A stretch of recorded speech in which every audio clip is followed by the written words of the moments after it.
River Road, you got me running way back home. River Road, you got me running all night long. You got me singing some canal boat song. River Road, you got me running all night long. Hello, everybody, and welcome to another episode of Niner Nuts. I'm Dan, here along with James. James, say hello. What's up, Niner Nation? And for our Wednesday episode of the week, we've decided to kind of take a pulse on specifically the National Football Conference, our conference, the NFC, both of our conferences, your Eagles and my Niners. We both had our first losses this weekend.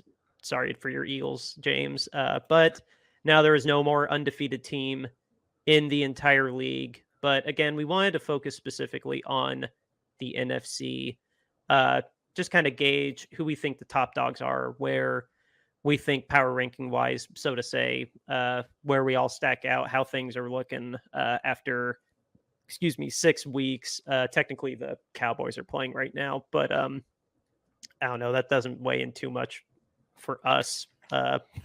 We'll eat crow if they blow the Chargers out of the water, but neither of us expect or really care if that happens. But anyway, right now there are 3 teams that are 5-1.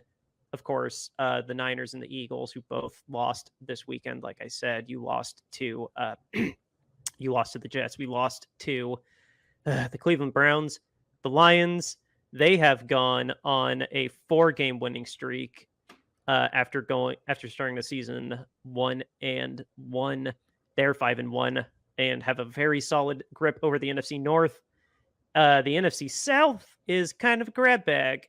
Everybody's got 3 wins except the Panthers, who are 0-6. So no one from the South really is on the top there. So I guess really gauging these 3 teams, the Lions, the Eagles, and the Niners, I don't know. I'll open the floor to you, James. How do you think the NFC is looking right now? I mean, are we really talking about the Lions? The Lions being the best team in the NFC? Like, they're hanging with the Niners, they're hanging with the Eagles, and, I mean, they were a good team last year. They were on the rise last year, finished the season 9-8. That last game, they had a chance to get in with into the playoffs, even though they didn't. Everybody looked to them as a team that was on the rise, and they are fulfilling expectations. The Niners and Eagles are fulfilling their expectations as being at the top of the NFC. But really, the Lions have come out on top, like, pretty much like everybody was thinking that they would. I think there were some doubters, but really after they played the last couple of years and the way Dan Campbell coaches that team and how they're fighting every single game, this really wasn't too much a surprise to see, and especially after that win on Thursday night in Kansas City. I mean, I don't know, like, the top three teams in the NFC are Niners, Eagles, Lions, and you can make an argument for all 3. But if we're just going on, week by week, I think you have to argue that the Lions are at top. Dude, the Rams just gave him a pink slip and said, "Thanks for the memories, and don't let the door hit you." The optics back then where they were sending him to Detroit to just sink or swim and no expectations that he was going to thrive there. He and Sean McVay hit some impasse, and Sean didn't think he was going to get any more out of him after Super Bowl 52, 3, whichever one. Just for a coach to be this successful in Detroit, a tight ends coach that was talking about biting off people's kneecaps and crying after every practice. This dude's Kool-Aid is working. It's taken 3 years, but it's working. I know, and it's just insane because the Rams gave up on Jared Goff and basically gave them Jared Goff and 2 number 1 draft picks so that they could get Matt Stafford. Essentially, they got it looks like the Lions Yeah, might they make got a out of it. ring. The Rams got a ring out of it, sure, but dude, Detroit is his team. He's playing statistically as good, if not better, than when he got to Super Bowl 53. Like, Yeah. he's taken full control of that team, and he and Dan Campbell are like this. They match each other very well. Yeah, after the first 2 years, of the 2016 draft, like it looked like Jared Goff was he was gonna slide, and then Carson Wentz was gonna be the guy of the league, and then they both eventually fell from grace, and then the Rams traded him to the Lions, and now he's Jared Goff again. Like he's not the puppet, I guess, that we thought he was in LA because of the way Sean McVay ran his offense. Like he might actually be a legit quarterback, especially with the way he's looked since he's gotten to Detroit and has just played better and better, as he's been playing in that Dan Campbell offense. He ended last year with the best touchdown to interception ratio. Like, it's a random fact that I know, but he was the best at mitigating turnovers last year, and he had a really long streak of not throwing a turnover until that Green Bay game, week 2 or 3, whenever they played the Packers. That came to a screeching halt, but no, he's incredibly effective. He's incredibly smart.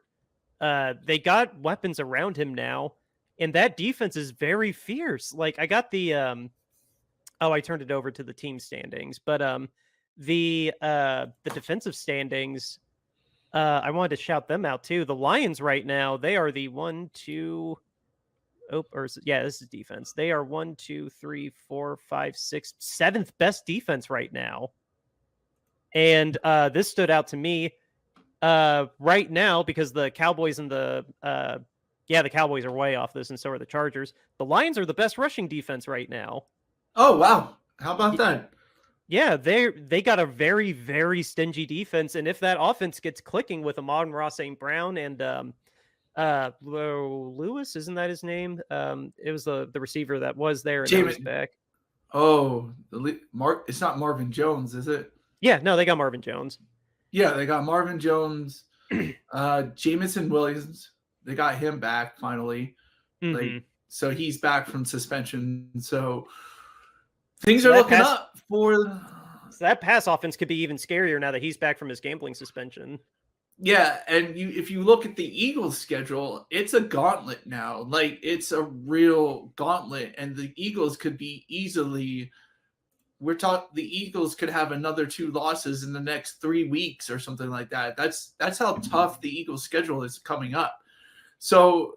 Oh my God! The next 2 months, almost 1, 2, 3, 4, 5, 6, 7, 8. Yeah, literally the next 8 games. Oh my God, dude, your schedule sucks. It's a serious gauntlet. We had the hardest schedule going into the season, and so it was so important for the Eagles to win as many games in those first 6 games. Coming out 5-1, I was hoping 6-0, but 5-1, yeah, I'll take it. And like, that gauntlet is going to be so tough. I'd be surprised with the way. I kind of want to read what all these are. It's go ahead, go through it. Dolphins, Commanders, Cowboys, Chiefs, Bills, Niners, Cowboys again, Seahawks, and then you finally get a break at the end with Giants, Cardinals, Giants. Yeah. Oh my God. Your next 2 months suck, dude. They really, really do. So I would be surprised if somehow the Eagles were, you're going to be lucky to get 6 wins out of that, honestly. It's going to be tough. And, what's San Francisco's schedule going forward? You have that? I can flip it over to it because we are right there. Here we go. Our remaining schedule, the Vikings on I didn't specify with your team. That wouldn't be fair. It's Vikings, Bengals, Jaguars, Buccaneers, Seahawks, Eagles, Seahawks, Cardinals, Ravens, Commanders, Rams. I mean, not the same gauntlet we're going through, but still No, relative. the Bengals might be tough. Both Seahawks games, the 3 weeks of Seahawks, Eagles, Seahawks, that is going to be a tough 3-game stretch. The Ravens might be tough, but no, it's nowhere near as bad as your schedule. Yeah. So, and what's the let's just throw it up. What's the Lions schedule? Let's talk about their schedule. Who Yeah. do they got? Here we go. They're right there. The Lions schedule. Ravens, Raiders, Chargers, Bears, Packers, Saints, Bears again, Broncos, Vikings, Cowboys, Vikings.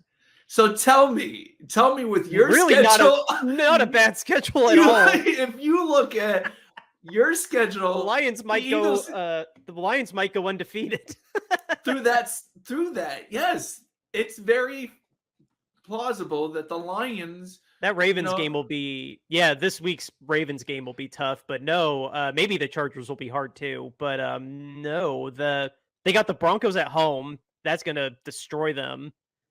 Division games are 50-50. At Cowboys will be tougher than at home. But no, the Lions realistically could win all the rest of the season. Yeah, they're going to be favored in every game, but probably the Cowboys game? At Cowboys, no, they're not going to be. I doubt they'll be, unless the Cowboys really fall off. It's a Monday night football game too at Dallas. So maybe they won't be favored. Maybe they won't be favored, but they're going to be favored in all of the rest of those games for sure. We just had DraftKings up too. I don't remember if they were favored over the Ravens. I'd imagine they had to be. I would think that they'd be favored over the Ravens. Are they playing the Ravens at home or away? It's at Baltimore. I still think they could be favored if they go win a couple more games here. I think they're going to be favored in that game because the Ravens, the Ravens have a couple of losses, right? They lost that Steelers game in the most ridiculous fashion with 7 dropped passes. That definitely didn't help them, and they lost to the Colts too, which was surprising. Where do they stand right now? I'm actually going to pull that up. The Ravens currently stand at 4-2. Okay, they're 4-2. They're 4-2 because they just won in London. Okay. So we're talking about the Dallas game and the Ravens game that they might not be favored in, but that's 2 games at the Saints with the schedule the way it looks. By the time they get at the Saints, they should be favored in that game. Yeah, and you're talking about also. So they have 11 more games to go. They're going to be favored in 9 out of those 11 games. Oh, at least, yeah. So you figured 9 win. They might be a 14-win team. The Lions, a 14-win team with home field advantage throughout the playoff. In play, home field definitely in play, depending on how the Niners and the Eagles go the rest of the way. We just saw that the Niners are just as vulnerable as anybody else, and same with you guys. Everybody, this was a very humbling weekend for both of us. It was the Eagles. It's still a top heavy conference, I would argue. Yeah, but it looks like it's going to be a dogfight between the 3 of us because there's no reason to discount the Lions anymore. There isn't. They beat the Chiefs week 1, and it wasn't a fluke. It really wasn't a fluke. They got it together after that. Seahawks lost because the Seahawks. In that Seahawks game, they had a chance to win the game in regulation. The Seahawks have some fight in them. Take it from experience. The Seahawks typically always have some fight in them. But I'm just saying, even in the Seahawks game, they had the opportunity to win that game. In regulation. Yeah. They're one drive, one successful red zone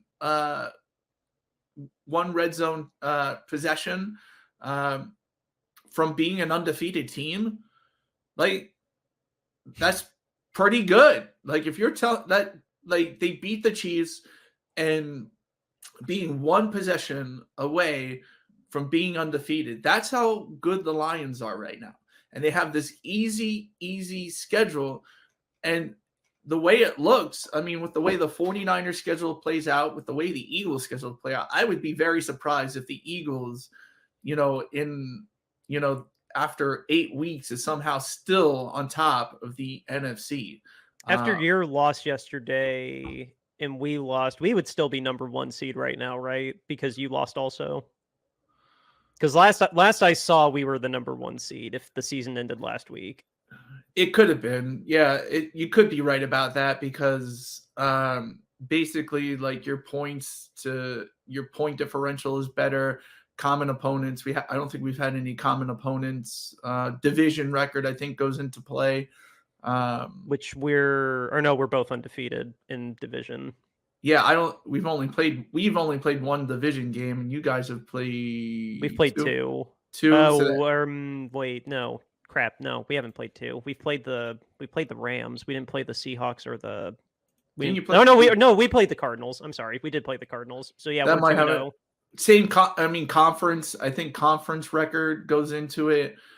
So all those factors go into it when determining home field advantage when we haven't played yet. So. Yeah. But anyway, whatever math boiled down to it, I could have swore that we were number 1, not like a bragging point, but like I could have swore it was us number 1 and you're number 2. But now we both have a loss, so that doesn't change anything. And now the NFC with the Niners and the Eagles losing, and the Lions being number. We're all 3-5-1. Yeah, we're all 5-1. And so, yeah, the Lions have as good a record as both of us. Like, and you could argue they had the toughest opponent to beat in the Chiefs, the Super Bowl champions. And on the road on Thursday night, prime time, like that was the banner ceremony game. Like you're supposed to be Daniel in the Lion's Den for that game. You're always supposed to be. And they came out on top in that game. So, and like I said, their only loss is basically one possession that they could have won at the end of the game. If that goes another way, we're talking about an undefeated Lions team, and everybody's got a fluky week. That's what I've been coming to. Part of the for granted that I was talking about yesterday was taking for granted that we hadn't lost a game like that in so long. I forgot what it was like to lose a team game like that, like lose as a team, not just from that fluky losing your quarterbacks. Like everybody has 1 or 2. Well, no, really in the NFL, most teams have 2 or 3 losses. But but if you look at the Eagles loss, and you had two losses last year, wasn't that right? We had 3. Okay. Yeah, we were 14-3. But if you look at the Eagles loss, the 49ers loss, and the Lions loss, like I think the Lions look better in their loss than the Eagles and the 49ers looked in their loss. Like, yeah. How did your loss go yesterday? I apologize. I didn't watch the highlights. I saw what the final score was, but I was watching my game while your game was going on. Our defense played well. That Jets offense behind Zach Williams is not Wilson. Good. Yeah, Zach. Did I say Zach Williams? Yeah. Sorry, Christian artist Zach Williams. I meant Zach Wilson, who is the MILF man, we'll call him. Yes. Love that nickname.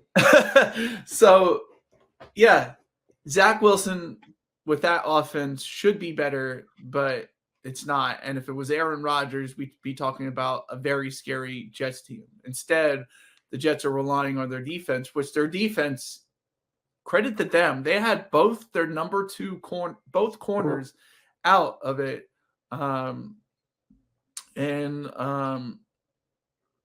They ended up picked you 3 times, wasn't it? 3. I think it was 3 picks and a fumble.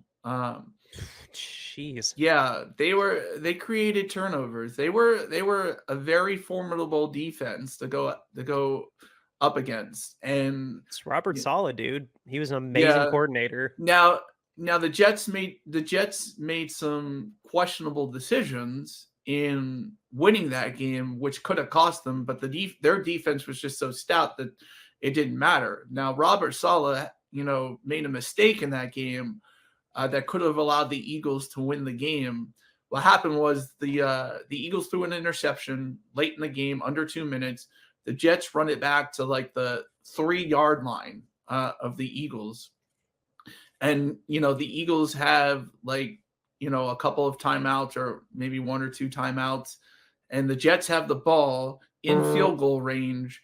And why they're not kneeling on the ball, and running stupid plays. Like they ran a play, the Eagles just let them score, and they had the ball back with 1:46 and 2 timeouts to go. Like that was so Robert Saleh needs to get his act together if the Jets are really going to go somewhere and do stuff, because that could easily come back to haunt you in another game. That's a lot of faith in your defense. That really is. Given the fact that you're in field goal range, you got Greg Zuerlein as your kicker, who's been money all day. It's an easy chip shot field goal. Like you don't score a touchdown there. You wind the clock as much as you can and then kick the field goal. So, Robert Saleh's got some growing up to do as a coach, but it was a really ugly day for the Eagles. The Eagles really look bad. I mean, you were at MetLife, right? Yeah. Devontae Smith had 2 key drops. AJ Brown, if he had an easy touchdown, but he stopped running. So it was a bad day for the Eagles. The Eagles looked bad. The Jets the defense was really, really good at creating turnovers. And basically that's 4 turnovers. I mean, our defense is great, but you give the Jets 4 turnovers like that, you can't expect your defense to bail you out. I mean, they basically, the Eagles have some of the fewest points scored off turnovers in the league. Before the game, they had 0 points scored off of turnovers on them. After the game, I think it ended up being 6 or 9, So the Eagles defense did a really good job in that game, keeping the Jets out of the end zone for most of the game. And the only time the Jets got in the end zone was because we were basically letting them get in the end zone. So the Eagles defense is really, really good, even without Jalen Carter. They still look good. So, it was just the offense. The offense really, after the first 2 possessions where they scored touchdowns, they really got stifled. And, honestly, I thought with them, it was pretty much like, oh, we could go up to MetLife and just easily walk through this game and beat them, and that's what they were thinking. And they got punched in the mouth by a really good defense. So really, I guess to put a pin in this, it's clearly top heavy between us 3. No one in the South is probably going to have a chance against any of us 3. And I don't know, just don't take any game for granted, I suppose. Like, we both lost. The Lions clearly could take either of us out. Like, it's going to be a fun rest of the season, really. I mean, I just don't see us. I mean, by the time we face you, I don't see us having 1 loss. I think you're going to be ahead of us, by the time we get to see you guys in week 13. If we could stay healthy, I'm fingers crossed. I still haven't heard anything about the MRI yet, but yeah, but God, if we can stay healthy. But the state of the NFC, there's 3 top teams, and you could make a case that the Lions are if we go week by week, and the fact that the Lions, even they could squeak into number 1, they really could. Yeah, they could really squeak into number 1, and we'll see what the power rankings are tomorrow from everybody after the Dallas game, but I wouldn't be surprised if the Lions are atop at some of those power rankings. I'm very curious. I'm very curious too. I'd be shocked if the Dolphins weren't number 1, honestly, on most power rankings, because they won and then you and I lost, and they still win very convincingly, even if they started slow against the Panthers. Yeah, I mean, so we'll see, but I don't know, man. I think the Eagles have a tough road ahead of them, and for them to come out with home field advantage, it's pretty much a crapshoot. they're hoping for a lot of other things to happen, because I just don't see them going through their schedule with one loss. Me and the Lions have the same problem. We just need to stay healthy. Yeah. The Lions are praying that we get a loss and you guys lose a couple of your gauntlet. And for me, I think we just got to stay healthy. We got to stay healthy. We can't drop a game against the Seahawks. We can't. I don't know. We got to, above all else, without breaking all the schedule down, we got to stay healthy. We got to pray CMC didn't break his break his ribs. Yeah. Anyway, I think with that, I need to tell you all about our show sponsor, RoyalRetros.com. What is RoyalRetros.com? It is your go-to place for an authentic throwback jersey. They cover all the major sports: basketball, football, baseball, all that good stuff. If you want to stand out in the crowd, or if you just want to celebrate a different era of your team that they may have been better back then versus how they are now, Royal Retros got you covered, and we got you covered with a promo code Shady Sports. Use that when you check out, and you will get 10% off of your entire order. Niners fans, you want to go check out the Candlestick collection that they have up there right now. It's some really cool stuff that they have on there. And again, you can get 10% off with the promo code Shady Sports written right there below me. Again, that's Shady Sports. Use that, and you go to RoyalRetros.com for 10% off of your order today. James. So, guys, if you've been following the show for the last month and a half, you've known that we have taken up a mantle to bring owner accountability to the NFL. We realize we are the underdog in this battle, but I don't know, we're at home, and I love a home dog. So what we are doing is we are trying to bring accountability, like I said. So we have started a hashtag, owner standards are less than player standards, hashtag owner accountability.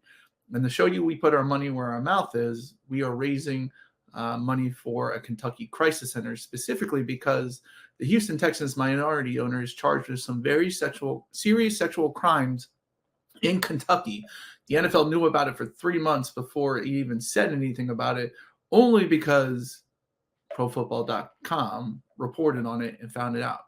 So we all know if that was a player, we would have known the next day. So that's why we have this t-shirt right here. Owner standards are less than player standards. Hashtag owner accountability. If you want to make a statement, if you want to be on our side, $22.99 gets you that in a t-shirt. Or we have different styles with different colors. Check that out if you want to make a statement. But if you want to look nice, or you want a cool t-shirt as well, we have the owner standoff shirt. This is Dan Snyder in the middle of a standoff with the other owners. We have brought this back. This is a specific charity shirt only. We will not sell this for profit. $22.99 gets you that in a premium tee, or you can get it in a pullover hoodie or a crew neck sweatshirt. Our next one is our podcast logo art.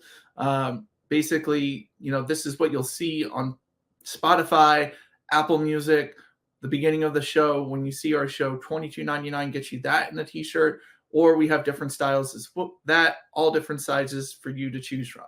The next shirt is our alternate logo shirt, the black Niner Nuts with the field goal and the peanuts. We have that in different colors. $22.99 gets you that in a t-shirt, but we have different styles, different sizes for that shirt as well. And our last t-shirt is our Niner Nuts mascot. How can you say no to a nut, eating a nut, while watching the 49ers? That's right. This is our Niner Nuts mascot. $22.99 gets you that in a tee, or you can get that in other things as well, all different sizes. Just Google bonfire.com/Niner Nuts apparel. Click on the link. It'll take you right there. Donate to a Kentucky Crisis Center today and get a cool t-shirt. Yeah, we don't want any money off these shirts. We want to help a family in need and give back. And like James was saying, the football community is amazing for more things than not, but we want to hold the owners to the same standard that the players are. And it's just, I don't know. We don't think it's right that the owners can just get away with what they can. And yeah, we just, like we said, we want to give this money to people that need it. And then you get a cool shirt in exchange for that. Yes. All the proceeds go to charity, guys. We're not making any money off these shirts. So with that being said, Dan, is there any other news for us before we sign off? Still on MRI watch. Listeners, we are taping this on Monday, so you guys probably already know the answer, but I am eagerly hoping that you get my live reaction on, well, you didn't get it yesterday or today. Hopefully you get it on Friday. I really want to give you a live reaction, even though I'm not gambling on it, but but yeah, that's all the news I'm caring about right now. And there's no update on Christian's oblique. So that's all I got. That, also, the Chargers have just started fast against the Cowboys and are up 7-0 as we currently speak. So yes, we don't know the result of that game. So yes, so we will know it by the time this show airs on Wednesday. But with that being said, guys, outro music, River Road, Justin Youth. We're going to be playing the Vikings on Monday Night Football. Almost forgot it again, guys. I didn't plug it yesterday. I'm plugging it today. ESPN, Monday Night Football. We're going to be at Minnesota. So, yeah, kickoff at 8:30. Beat the Vikings. See you later, guys. River Road, you got me running way back home. River Road, you got me running all night long. You got me singing some canal boat song. River Road, you got me running all night long. River Road, where have all the women gone? Have they kissed her hand and waved you bye-bye? Have they thought about crossing your double yellow lines? River Road, they love the way you whine and cry.